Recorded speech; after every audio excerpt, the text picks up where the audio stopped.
Welcome back to the Tactical Podcast, everybody. This is Mike Phillip with my good friend Dr. Peter Glidden, and we've got a lot to talk about today. We're about to walk in some tall cotton, as the old saying goes. Dr. Glidden, how are you doing? Fine and dandy, Mike. How's everything up in Canada? Everything's good. We had Thanksgiving yesterday. It was, being an American and all, I get 2 dinners, so it's a good deal. Yeah, well, we celebrated Columbus Day down here. Celebration of a pedophile and what do you call someone who commits genocide? What do you call that guy? A bastard. Yeah, that's right. Christopher Columbus, solely responsible for the decimation of the entire population of the island of Hispaniola, where his crew arrived those so many years ago. And interestingly enough, in his personal logs, his personal diaries, because back in those days, right, before Twitter, right, people kept diaries, and especially ship's captains, they kept a ship's log and all this, and it was kind of a big deal, right, keeping your personal diary. He spoke openly about trading children, Hispaniolic, or whatever the correct term is, the children of the indigenous population of Hispaniola as sex slaves, trading them to his friends in Spain for the use of sex. Children used as sex slaves, spoken about openly. He also, was responsible for enslaving and decimating the entire indigenous population of Hispaniola. And here in the United States of America, we celebrate that once a year. You've got to be kidding me. Well, this is news to me, actually. The only thing I knew of Christopher Columbus was that episode of Bugs Bunny where they were arguing, the Earth, she's a flat. No, she's a round. Bugs Bunny, who discovered America? That's all I knew about Christopher Columbus. You don't really learn a lot about him here in Canada. But I'll tell you what, this doesn't shock me, okay?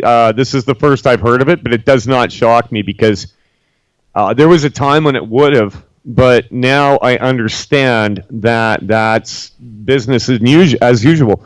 I've extensively covered and spoken to people who were in the residential schools here in Canada. They essentially did the same thing. It's said by conservative estimates that there are around 50,000 Native or Indigenous First Nations, whatever you want to call them, children buried across Canada. In fact, we were one of the only countries that was actually successful in genocide on the island of Newfoundland, where they lined up, marched across the island, and killed every last living Indigenous man, woman, and child. A lot of people don't know that, but on the world stage, people think that Canadians are all sunshine and lollipops, but Canada's got a very dark underbelly, and this is actually recent memory. I know people that are alive today that were in those schools and told me stories about being beaten for days on end at 8 years old because they spoke their own language. And right now, we have an inquiry going on in Ottawa called Missing Murdered Indigenous Women Inquiry. There's a highway in BC where a large amount of women who ventured down that highway disappeared without a trace forever. And the inquiry, interestingly enough, keeps having to juggle people that are involved with it and having new ones get on board because it is being mismanaged, and obviously there's a cover-up in play. Our illustrious Prime Minister, Justin Trudeau, recently apologized for genocide. Wow. Sorry about that. Yeah, any financial recompense or anything like that doled out to anybody? There's been a lot of talks about it, but I'll tell you what, the lady that I spoke to that was actually in one, she said, what good's a little bit of money? Yeah, after what they did. Yeah, I know. It just doesn't make sense, right?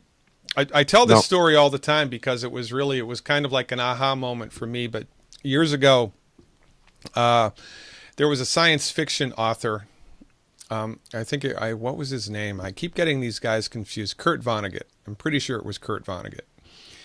And Kurt Vonnegut was, in his 80s. I think he was at the end of his life, and he'd just written a new book, and he was on a talk show here in the United States, The Daily Show, with Jon Stewart. And this was right at the same time that the U.S. had invaded Iraq. And, at that time, the conversation in the news media, how they were spinning it and selling it was, we have to help the Iraqis stand up and build a democracy so we can stand down, right? Help the Iraqis form a democracy. And Kurt Vonnegut came on this talk show. This was national talk show. I can't believe that they aired this, that they didn't edit this out, but they went live with it. And Kurt Vonnegut said, "Well, I see that the Iraqis are interested in having a democracy just like we have here in the United States of America." He said, "Well, here's what they should do. They should just follow our lead. First, you go into the country and you commit genocide on the indigenous population. And then you build your infrastructure with slave labor. And you don't let women vote, and you put children to work, and you'll have a damn good democracy." You could have heard a pin drop. I mean, it was startling, right? And I mean, that's exactly what we did here in the United States. Wiped out the Native Americans. That's what you did in Canada. Wiped out the First Nation people. That's what Christopher Columbus did. Wiped out the native population and enslaved and involved in childhood sex trade. And, I mean, the way that this is all spun now is by historians especially as well. Things were different then, and you can't really, it's like comparing apples to, tuna fish. It's different things completely. It was a different time, different societies, different this, different that, and the other. And I don't buy it. I mean, people are people, and there are no circumstances under which those things are acceptable, even if the majority of the world was doing them at the time. I mean, I'm just not okay with that. But this is the way that it is. We seem to be in a time in the evolution of planet Earth where scurrilous behavior is accepted as the norm. And it seems like people like us who have a humanistic point of view are the low people on the totem pole. Quite frankly, we're not even on the totem pole. And this translates also, of course, into the practice of medicine. And I think it's one of the easiest ways to understand this, or where this kind of concept of man's inhumanity to man, inhumanity to women stands out, is with the supposed Hippocratic oath, which quite frankly has been misrepresented and is basically a historical artifact which is not even practiced anymore. Well, I mean, we could switch it to the hypocritical oath. I mean, let's take the word hypocrite. I mean, hypo, meaning underneath. Take the word hypodermic needle. It goes under your skin, or your dermis in Latin. The hypocrite is living below his creed or crete, his philosophy, the things that he states publicly. Hippocrates is rolling in his grave like a washing machine right now, if he's aware of what's going on. You remember Jack Kevorkian in the 90s, Dr. Glidden? Oh, yeah, I remember Jack. He was all over the news. There was outrage. He was calling doctors cowards because they were not advocating on the right to die. And that's where I want to go with this, and I'm glad you led into it. You have doctor-assisted suicide and euthanasia. Those are two different things. And I want to talk about them today. Now, I went and I looked up a list of countries where doctor-assisted suicide is legal and practiced. And so here's the deal. I'm going to read that list right now. What countries allow physician-assisted death? Switzerland, Colombia, the Netherlands, Belgium, Luxembourg, Canada, and a handful of states. And this is interesting with the states because they'll say Oregon, Washington, Montana, and then they'll go on to say Washington, D.C., as though there's a distinction between Maryland and Washington, D.C. That's kind of a whole conversation in itself. A lot of people think that D.C. is its own little country or nation state like the Vatican or the City of London. I happen to agree with that assessment. Interesting stuff. So, doctor-assisted suicide, I was looking into these laws, and the reason that they call it doctor-assisted suicide is because all that the doctor can do in a situation like that is set up the situation where the patient of their own volition can throw a switch, enacting whatever mechanism the doctor put in place to initiate their own demise. So the doctor can say, I didn't do it, he did. So this is a big debate. Euthanasia, on the other hand, if you have no arms and legs and you've been brain dead for 2 weeks and you're hooked up to machines that keep your heart pumping, that's a situation where they could pull the plug, so to speak. That's legal in Canada, by the way. Euthanasia is legal in Canada. And this is very nuanced. I mean, it's a big topic.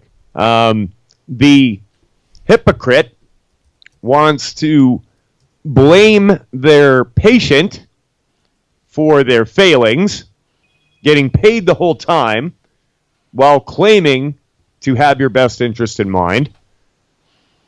And then at the end of your days, make it legal for you to kill yourself. Now that alone, I mean, if you think about it that way, right?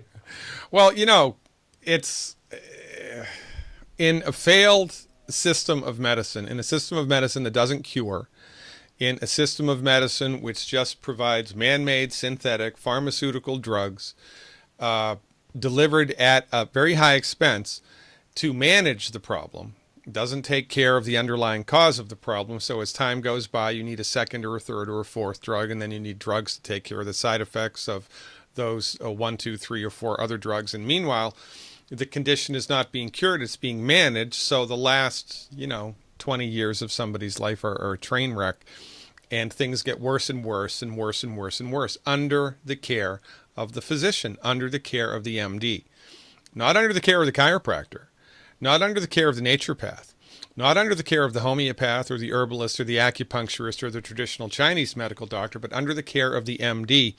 People get worse and worse and worse and worse and worse and worse and worse. And then, they reach the bitter end where the only possible option left is to just kill them, get rid of them, because of the failed therapeutics, because of the failed methods. It's the ultimate end of a bad situation, but nobody is talking about it because nobody understands that there are science-based, clinically verified alternatives to this medical madness that the MDs hoist upon people, so that, you can attempt to optimize the structure and function of your body, to make your body as healthy as it possibly can be, so that you actually do have a long and productive life, and then you die of natural causes.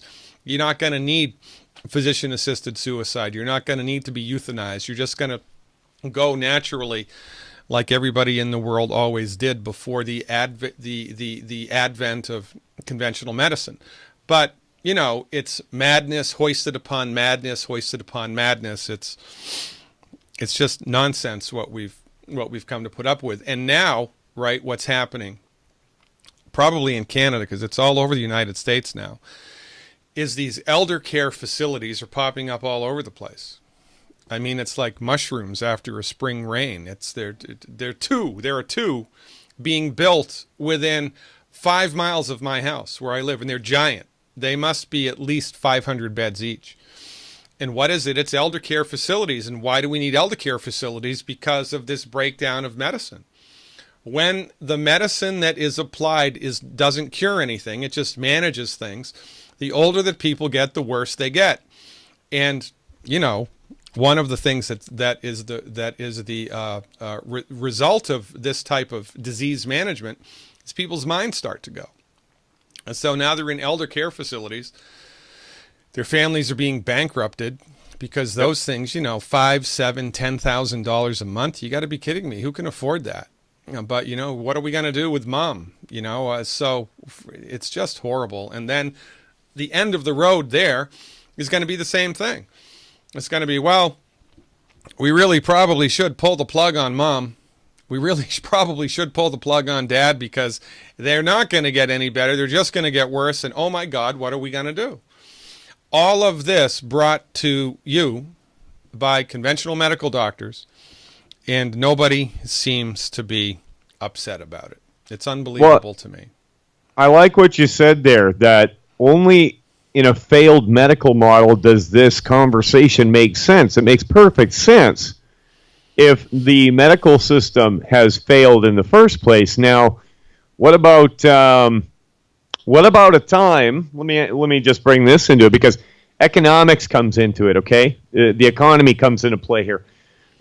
You remember when women were freed to not stay home all day and look after the house, and now we can go into the workforce and pay taxes. And there was people called them dicks, double income, no kids, right? Yeah. That was the acronym. So now we have a situation where it's not economic freedom, it's the economy is so bad that both have to work in order to meet the bills at the end of the day. And not only that, but with what's going on now, there could conceivably come a day when some government bean counter is the one that makes the decision on whether you live or die because you're just not sustainable. There's that word. Well, there's that concept, right? I mean, we can talk about Soylent Green and, you know, all that. But there's also the creation of the nanny state. And this is happening at both ends of life, right? Because now we've got an unbelievably huge amount of kids being autistic. Unbelievable. Yeah. The number is unbelievable. I go to the mall and I can't believe it. I walk around and there's so many people that are gibbering and it's really sad. I mean, what's happened to our society, it wasn't like this when I was a kid. Not at all. No. So we've got a large percentage of the children being born who are autistic, and we've got a large percentage of elderly people who have Alzheimer's disease. Both of these require around-the-clock attention and lots of money. So people who are dealing with this in their family aren't going to have the intellectual freedom, aren't going to have the financial freedom to, like, you know, create a better world or to make social change or to levy for this, that, or the other thing. So the creation of a nanny state makes the state all powerful because people just don't have the resources in order to be able to make a difference and make a change. And that's not where we're headed. That's where we are right now. Oh, yeah. And listen, the conversation now in Canada, get this, they want to make guaranteed personal income where the government, no matter how much money you make, no matter what, you get about $1,800 a month. What? That's the talk. They're actually piloting the project in Ontario in 3 cities right now. How are they going to pay for that? They're going to tax business and corporations higher in order to give it to the citizens. And It won't be big companies. It won't be Bombardier. It won't be Petro-Canada. It won't be, no, it'll be small business owners. They've already just now proposed a bunch of new taxes on small business owners that the opposition is saying will bring it up to a tax rate of around 71%. That's unbelievable. And that's when, yeah, and that's while small business owners are struggling to begin with. So in a perfect world, I wouldn't have a problem with those taxes being extracted from companies that are making billions of dollars off of our natural resources. But we all know that those are too big to fail. They're not going to be the ones that are going to get it taken away, because you've got this crony capitalism where it's not just capitalism, okay? People want to blame it on capitalism. No, the government exists to make sure that monopolies don't exist, and that I agree with. It's crony capitalism that I don't like, and that is the situation in Canada. We have an aerospace company called Bombardier. And wait a minute. Can you say that again for me? What's the name of the company? Okay, so in Alberta speak, it's called Bombardier. If you're from Quebec, it's called Bombardier. Bombardier, and you have to say, What's you have the to pronounce your whole R like thing with the people in Quebec? Is it the province of Quebec where they want to get away from the rest of the country, and they want to have their own country, and they want to everybody speaks French there, and screw everybody else? Is that the deal?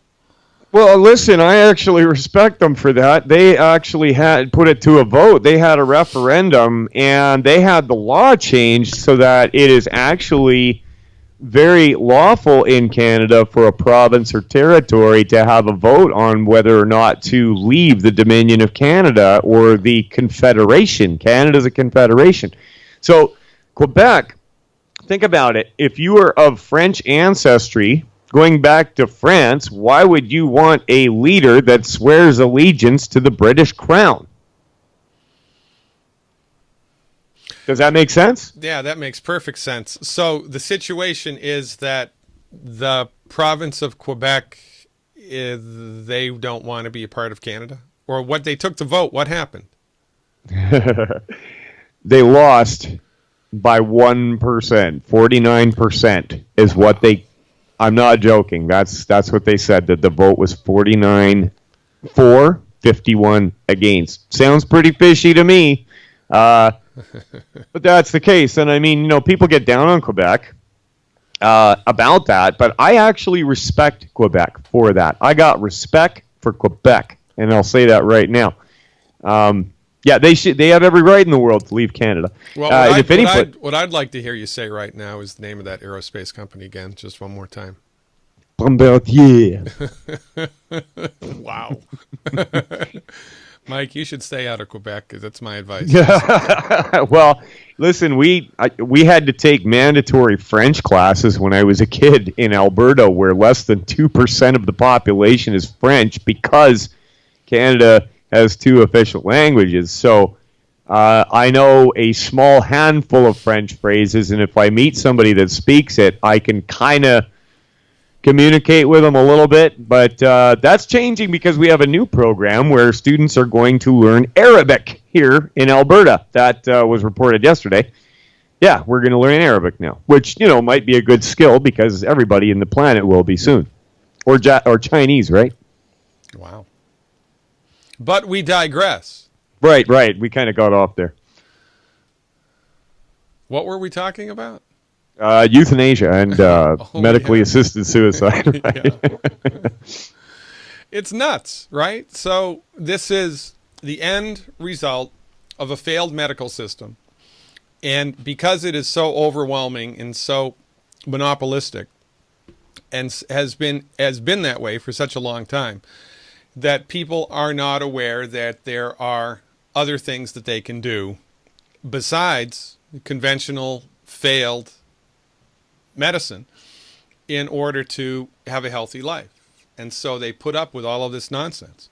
So their children are autistic, their parents have Alzheimer's, and everybody is perfectly okay with that because you know what? A conventional medical genetic cure is just around the corner. Just around the corner. Oh, yeah. Wait. Yeah, man, oh, man.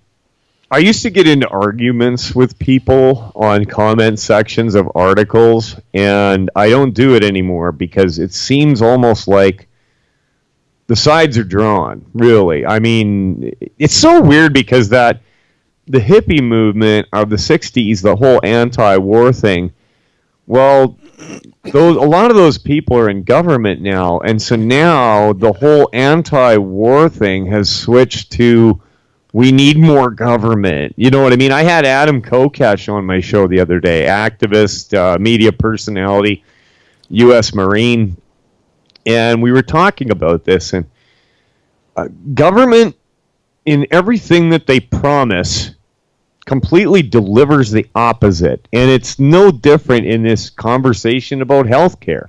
It's giving over your own health to somebody else and paying them, expecting that they are going to do things in your best interest and not follow the profit margin.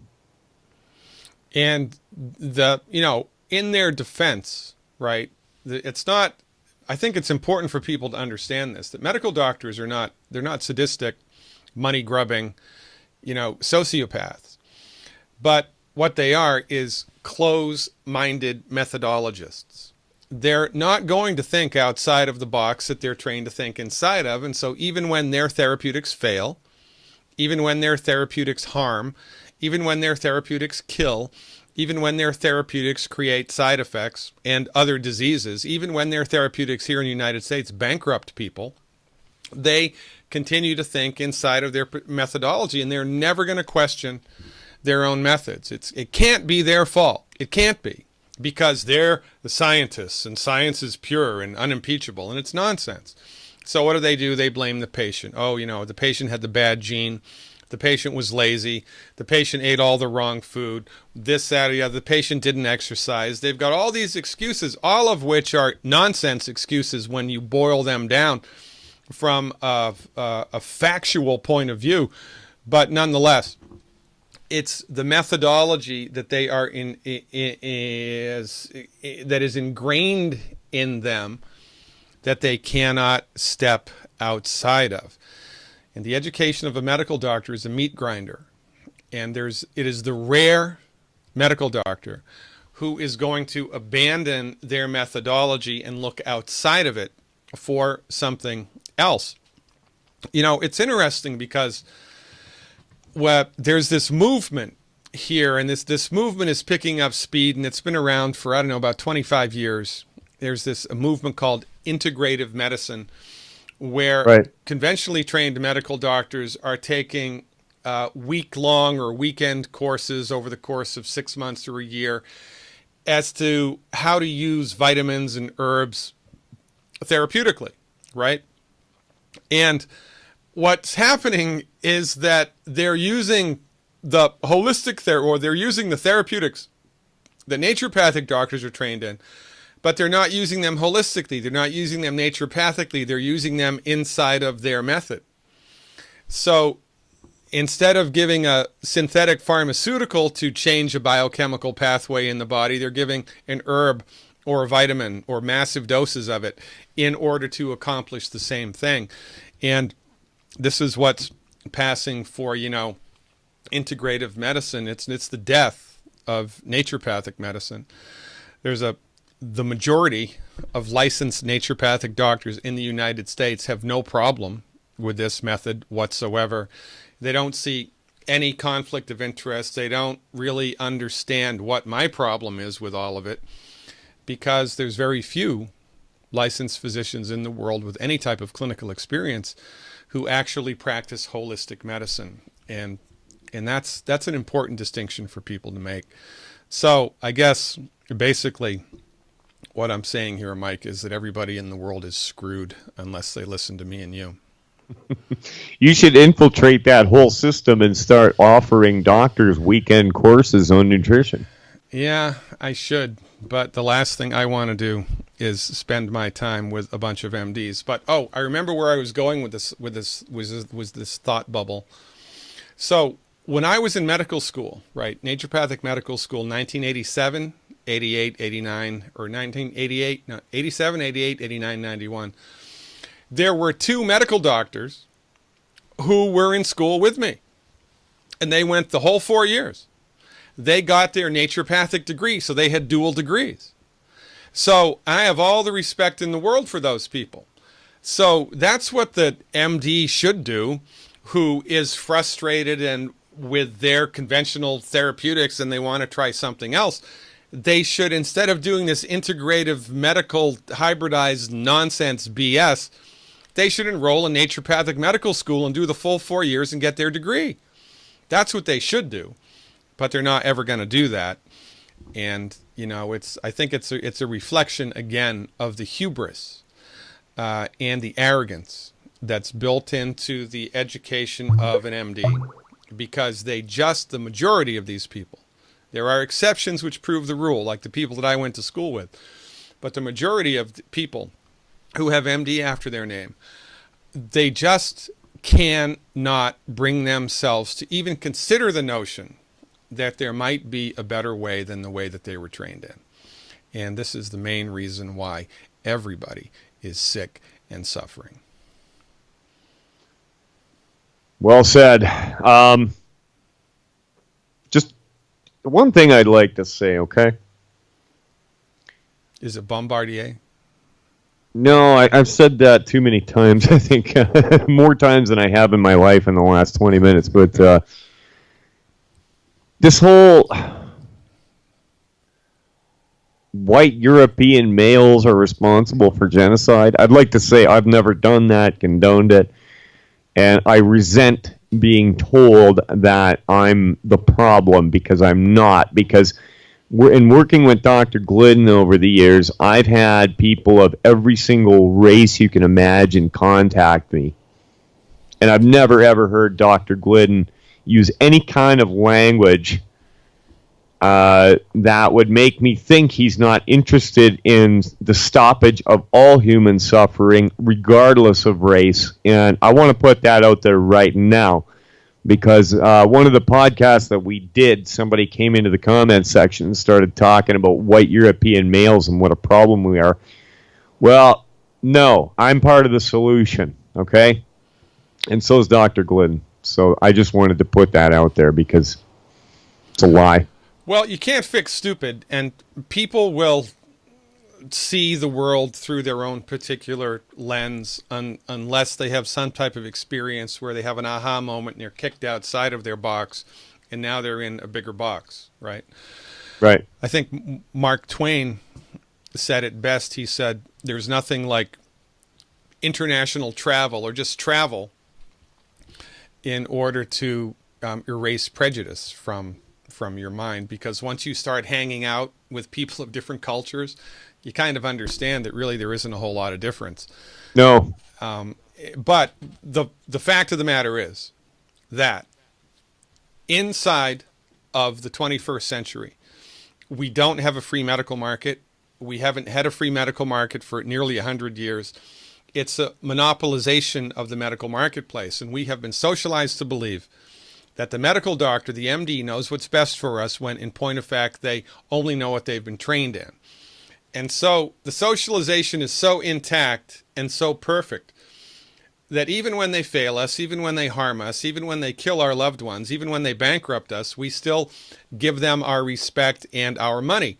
More research money. Let's give them more research money. Let's just more money, because of this monopolization mentality that has bred us to believe, socialized us to believe, that the medical doctors, doesn't stink. And it's only a matter of time until this house of cards comes crashing down. Yeah, it has to. And our point of view is that there's a tremendous amount that you can do right now in order to get your body into the game of healing, and you don't need to hire a naturopathic doctor. You don't need to have a private appointment with a holistic physician. Not initially. You might ultimately need some one-on-one help, but there's a bunch of foods you need to stop eating. There's a bunch of nutrients that you need to give to your body in order to support and promote the body's built-in ability to fix itself. And this stuff is easy to do. And that's why I've put together my self-help health recovery program. You can subscribe to it at tacticalhealth.org.